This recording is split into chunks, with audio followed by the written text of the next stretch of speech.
So this exercise helps in reflecting on which kind of researchers do we want to be. So it really helps participants to think about difficult situation and to think about what would be really important for me in this situation and how would this lead my actions. Understand what is at stake and which kind of person do I want to be in that situation. And this exercise helps to do that, to relate our moral characters to real research integrity dilemmas. So connecting the more, if you want, theoretical part of ethical reflection to the practice.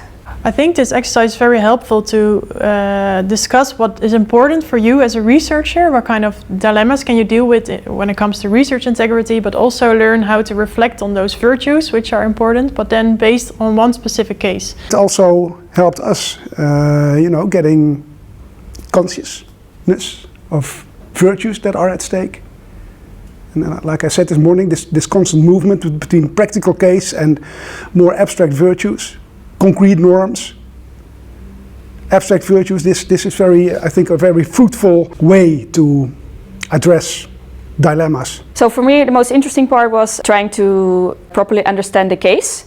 So it was really helpful for me that we were able to ask questions and that there was plenty of time for Sylvia to explain the case and to talk a little bit about it, because if you want to step into the shoes of the researcher that is faced with a dilemma, I think it's really important that you really properly understand what is going on in order for you to also imagine what virtues would be important for you. I think for case presenters who are struggling to be open about their case, it can help to if other other attendees mention okay, I can relate to the case, to the dilemma, maybe they can make the case presenter more comfortable, okay, you're not alone in this situation, I experienced something similar. Or it is a very friendly, easygoing way to explore together than other ways I know, for example with more case deliberation, that is sometimes more tense, more critical, and this is exploring together.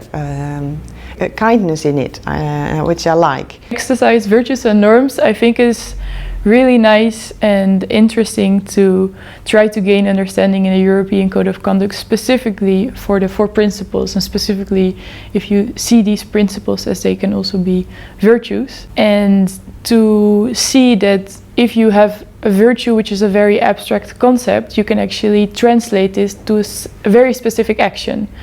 So if you have the virtue accountability, it can go both ways. As we saw in this case, the virtue accountability, you can go either option A or option B, but in both cases you are accountable, and that makes the virtues very interesting, but also the actions that follow. So in a more general sense, I think it's important to have a conversation about research integrity and to discuss what virtues, what values are important in research, and also what norms might come with that.